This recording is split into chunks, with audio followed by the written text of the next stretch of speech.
अध्यक्ष म्हणून या ठिकाणी आधीच्या सगळ्या बोलणाऱ्यांनी सगळ्यांनी सांगितलं की आज चौथा श्रावणी सोमवार आहे, ज्ञानेश्वराचा वाढदिवस आहे, श्रीकृष्णाचा वाढदिवस आहे. ज्यांचं इन्स्टॉलेशन होतं ते पण श्रीकृष्णाचं दुसरं नाव आहे मोहन. आणि अशा पवित्र आळेफाट्याच्या या भूमीवर आणि या मंदिर परिसरात मला तुम्ही इथं प्रमुख पाहुणे म्हणून बोलवलं आणि तुम्ही संवाद साधताना मला खरंच आनंद होत आहे. तो मागच्या वर्षीचे अध्यक्ष शिवाजी गोरे, सेक्रेटरी राजेंद्र जाधव, त्याच्यानंतर या वर्षीचे अध्यक्ष मोहन जाधव, उपाध्यक्ष श्रीकांत मदने, सेक्रेटरी संपत राहणे आणि अमित शेठ आणि व्यासपीठातील सर्व मान्यवर. सगळ्यांची नावं मी घेणार नाही कारण का खूप अवघड होतं सर. आणि जे संयोजक होते त्यांनी एवढी सगळी नावं पटापट घेतली. म्हटलं त्यांची एक मुलाखत आपण वेगळी घेऊया की एवढी सगळी नावं ते कशी काय पाठ केलं. फक्त नाव घेता घेता साहेब तुम्ही माझं नाव पराग केलं, त्यामुळे जरा थोडंसं लक्ष असेल पंकज. सो आपण आळेफाट्याच्या सत्कार समारंभ किंवा आपण ज्या पदग्रहण समारंभासाठी सगळी इथं आल्या तर आपल्या सगळ्यांचं रोटरी आळेफाटातर्फे आणि रोटरी त्रिवंतर्फे सगळ्यांचं स्वागत. आळेफाटा क्लब भरपूर कामं करत आहे. प्रामुख्याने ब्लड डोनेशन कॅम्प त्यांचा सगळ्यात फेमस असतो डिस्ट्रिक्टमध्ये. हेच रक्त गोळा करण्याचं काम आळेफाटा क्लब नक्की करत असतो आणि बाकीची पण बरीच कामं करत असतो.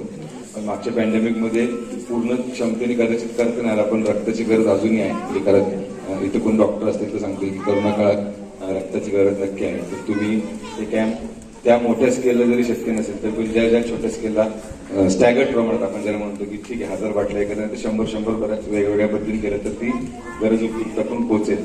त्यामुळे करोना पॅन्डेमिकमध्ये जे एखादं जवळचं हॉस्पिटल असेल तिथे तुम्ही तो रक्तदान शिबिर घ्या. पण रक्तदान कार्यक्रम चालू ठेवा, तो खूप चांगला उपक्रम आहे तुमचा. मागच्या वर्षी ऑफकोर्स कोविडचं हे होतं, त्यामुळं गोरे सरांनी तुमच्या टीमनी जे काही कोविड संदर्भात जी काही कामं केली ती खरंच प्रसिद्धी आहे. कारण का मागच्या वर्षी सगळ्यांनाच कामं करायला थोडीशी अडचण होती. कोरोनाचा प्रसार होता, स्वतः पण काम करायला फील्डवर त्या परिस्थितीत सुद्धा जे काय रोटरी व्हॉलेंटियर्स किंवा बाकी सगळ्यांनी जे काम केलं फील्डवर आणि कोविड किंवा बाकीच्या काळात जितकं तुम्ही काम केलं ते खरंच प्रशंसनीय आहे आणि असंच काम पुढे नक्की करत राहा. त्याबद्दल आणि तुम्हाला मागच्या वर्षीचे जे काय कामं केली त्याच्याबद्दल हार्दिक शुभेच्छा तुम्हाला. यावर्षी पण आपण कार्यक्रम ऑलरेडी तसं रोटरीचं वर्ष 1 जुलै ते 30 जून आपण सांगतो. सो पदग्रहण समारंभ हा तुमच्या माहितीसाठी फक्त भारतातच असतो. बाकी कुठेही हा पदग्रहण समारंभ रोटरीच्या 236 देशात किंवा 536 डिस्ट्रिक्ट गव्हर्नर किंवा जवळजवळ 35,000 रोटरी क्लब, आळेफाटा त्यातला एक आहे, 35,000 रोटरी क्लब अख्ख्या जगभरात, तर कुठेही हा रोटरीचा पदग्रहण समारंभ होत नाही. कारण का भारत हा संस्कृती प्रधान देश आहे आणि आपल्याला असे काही समारंभ झाले की प्रोत्साहन देतो, अध्यक्षांना प्रोत्साहन देतो, पुढच्या अध्यक्षांना प्रोत्साहन मिळतं की एवढे सगळे त्यांच्यावर प्रेम करणारे लोक येत आले आणि त्या प्रेमाने आपण काम जास्त करतो. याचा फायदा असा होतो की जगात भारत सगळ्यात अग्रगण्य आहे रोटरीमध्ये काम करण्यात. आपण आपल्यासाठी टाळ्या वाजवू. ही पदग्रहण समारंभ एक अशी गोष्ट ज्यामुळं रोटरीची ऍक्टिव्हिटी भारतात बाकीच्या देशाच्या तुलनेत चांगल्या असतात. त्यामुळे भारत कायम नंबर 1 वर असतो रोटरीच्या कुठल्याही ऍक्टिव्हिटी करताना. सो भारतात काय होतं त्याचं वैशिष्ट्य काय ते सांगा म्हणून मी सांगितलं.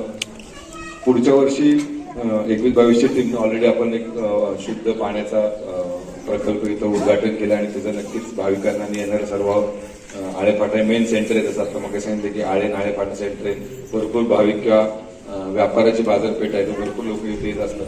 तर त्याला ह्याचा प्रकल्पाचा नक्कीच उपयोग होईल.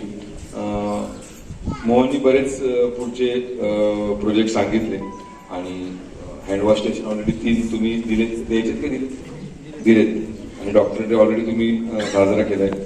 सोलर पॅनल, ब्लँकेट, रैलाचं तुम्ही हे केलंय. सो रैलावर विषय केला म्हणून मी सांगतो की रैला म्हणजे कसे रोटरीमध्ये लॉंग फॉर्म शॉर्टकट भरपूर असतात. जसं त्यांनी मग सांगितलं की आयपीपीचा अर्थ काय, आयपीपीचा अर्थ वेगळ्या निघून म्हणून त्यांनी स्पष्ट केले की आयपीपीचा अर्थ काय. तसं रैला म्हणजे रोटरी युथ लिडरशिप अवॉर्ड, म्हणजे जे कॉलेजमधले किंवा शाळेतली मुलं मुली असतात त्यांच्यातली नेतृत्व गुण पुढे येऊन त्यातल्या त्या नेतृत्व गुणाला आपण सन्मान करतो, म्हणजे अवॉर्ड देतो. हा त्याचा एक सिंपल आणि छोटासा अर्थ रोटरी युथ लिडरशिप अवॉर्ड.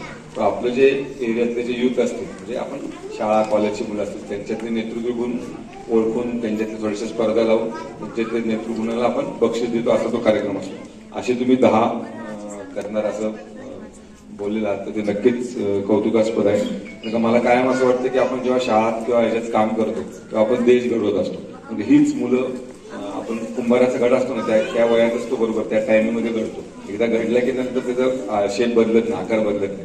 तो लहान मुलांना ज्या वयात आपण त्यांना जे काही संस्कार करू, म्हणजे कुठलेही संस्कार करू, चांगले वाईट दोन्ही असतात. आपण चांगलेच संस्कार करतो, रोटरी मार्फत असतो. ते संस्कार केले तर तो घडा कायम तो चांगला कसा राहतो. तो घडा आता 4थी 5वी 7वी जे काही तुम्ही संस्कार करता ते पुढे जाऊन तो देशाचा नागरिक, कुणी आमदार बनतं, कुणी कलेक्टर बनतं, कुणी डॉक्टर बनतं, कुणी सायंटिस्ट बनतं, कुणी स्पोर्ट्समध्ये PV संधू किंवा बाकीच्या अशा बऱ्याच गोष्टी. आता आपल्याला ऑलिम्पिकमध्ये बरेचसे सिल्वर मेडल, गोल्ड मेडल, बऱ्याचशा गोष्टी मिळतात. तर स्पोर्ट्समध्ये असतो. तर असं पुढे जाऊन तो मोठा देशाचं नाव उंचवण्याचं काम करू शकतो. त्यामुळं राहिला हे नक्की तुम्हीच करा. आणि तुम्ही पण सांगितलं की मुलांसाठी कामं करायची.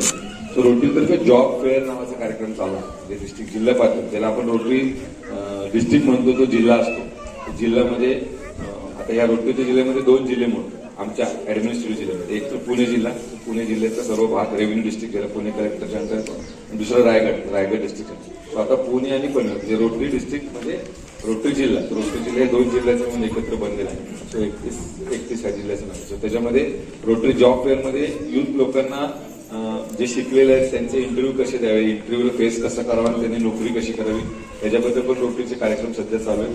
त्याचबरोबर ज्या मुला किंवा मुलींना स्वतःच्या पायावर व्यवसाय करायचा आहे त्यांना सुद्धा मार्गदर्शन चालू आहे. तर त्या पण नक्की रोटरी मदत करेल आणि तुम्हाला जे काही कार्यक्रम करायचं त्याचं गायडन्स नक्की पुढे रोटरी होईल. स्पेसिफिकली आता परवाच एका संस्थेबरोबर टायप केलं जॅपनीज लँग्वेज शिकण्याबद्दल.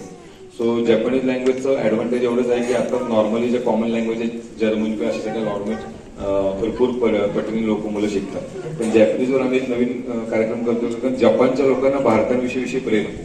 सो हा सगळा रिसर्च आम्ही केलेला आहे. तो जपानच्या लोकांना भारतीयांविषयी विशेष प्रेम आहे आणि तिथं जॅपनीज लोकांचं शॉर्टेज आहे. म्हणजे जॅपनीज ट्रान्सलेटर ज्याला आपण म्हणतो त्याचं शॉर्टेज आहे. सो अशा लोकांना, अशा मुलांना स्पेसिफिकली आणि रुरल भागातल्या मुलींना जॅपनीज शिकून त्यांना नोकरी ट्रान्सलेटरची मिळण्यापर्यंत रोटरी प्रयत्न करत आहे. तर तुम्ही नक्कीच तो प्रोग्रामचा मोहनशेठ आता आमच्या डिस्ट्रिक्टचे कॉप्सवर आहेत तर त्यांच्याकडे तुम्ही ती माहिती घ्या.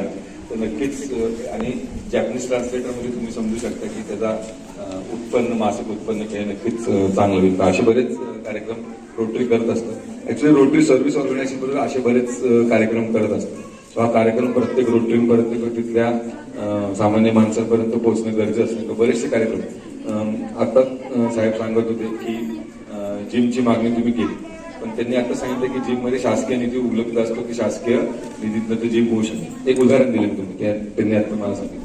सो तसं रोटरीमध्ये पण बरेचसे कार्यक्रम होत असतात की ज्याचे बरेचसे फॅसिलिटी असतात. तसं राहिलाचं मी मग सांगितलं की युथ फेअर जॉबचं सांगितलं. त्याच पद्धतीने RY नावाचा कॉन्सेप्ट असतो म्हणजे रोटरी युथ एक्सचेंज. म्हणजे यंग मुलींना 10वी नंतर 1 वर्षासाठी परदेशात वेगळ्याच कुठल्या म्हणजे अमेरिकातील कुठल्याही देशात राहून त्यांचं तिथलं कल्चर शिकायचं आणि तिथला मुलगा किंवा मुलगी आपल्याकडे येतो त्याचं कल्चर, आपल्याकडचं कल्चर शिकतो. असा एक कार्यक्रम रोटरीमध्ये आहे ज्याच्यामध्ये नॉन रोटरीची पण मुलं आपण तिथे पाठवू शकतो. ऑफकोर्स कोरोनामध्ये आता परदेशी फिजिकल नाही, ई-रायला सिस्टीम झालं म्हणजे इलेक्ट्रॉनिक पद्धतीने ते डिजिटल झालेलं.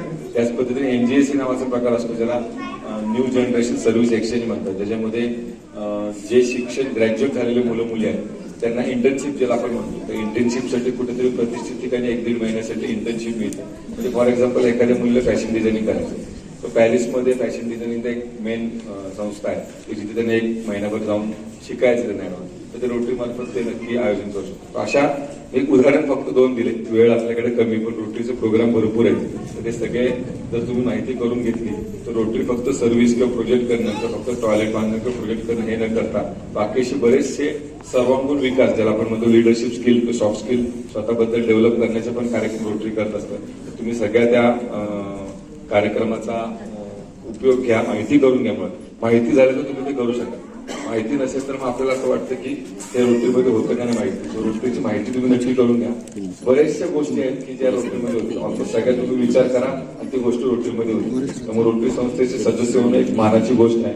जगात 12.5 लाख मेंबर आहेत. आम्ही जे रोटरीचं व्हील किंवा रोटरीची पिन लावतो ती खूप मानाची पिन आहे. आणि ते जे रोटरीज असतील त्यांना माझी रिक्वेस्ट आहे की तुम्ही फक्त रोटरीच्या कार्यक्रमाला कपाटून शोधून कुठेतरी बॉक्समध्ये ठेवलेली पिन घालू नका, पण रेग्युलर रोज जाता येतं रोटरीची प्लेन घाला, कारण रोटरीचे भरपूर फायदे आहेत. आता या मुलीचा आपण सत्कार केला कुस्तीमध्ये, आणि ती पुढे नॅशनल किंवा इंटरनॅशनल लेवलला जाईल. तर तिथं सुद्धा कदाचित तिथं नॅशनल इंटरनॅशनल लेवलला कुठला तरी कोच तिचा रोटेन असेल, तिने जर रोटरीची प्लेन घातलेली असेल तर ते अजून एक जवळीक निर्माण होते आणि थोडंसं स्पेशल ट्रीटमेंट नक्की मिळते. ते रोटरीचं प्लेन जोपर्यंत तुम्ही घालत ना तोपर्यंत त्याचं महत्त्व तुम्हाला कळणार नाही. तर माझी सर्वांना अशी रिक्वेस्ट आहे की रोटरीची प्लेन तुम्ही नक्की घाला. आणि आपण सगळेजण इथं आलात आणि गोरे सरांचा मागच्या वर्षीचं कार्यकीर्द ऐकण्यासाठी आलात आणि पुढच्या वर्षीचे जे मोहन जाधव आहेत त्यांचा पुढचं कार्यकाळ त्यांना सपोर्ट करतो. सगळ्यांना अशी रिक्वेस्ट आहे की त्यांना सपोर्ट करा, कारण का रोटरी अशी संस्था आहे. सॉरी सर, थोडंसं मी पॉलिटिक्समध्ये 5 वर्ष 3 वर्ष सत्ता असते. रोटरीमध्ये आपला जन्मदिवस माहिती असतो आणि आपला जाण्याचा दिवस फिक्स असतो.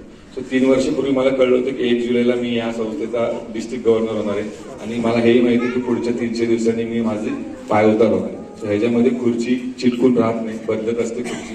हीच रोटरीची वैशिष्ट्य आहे. त्यामुळे रोटरी संस्था 117 वर्ष टिकली.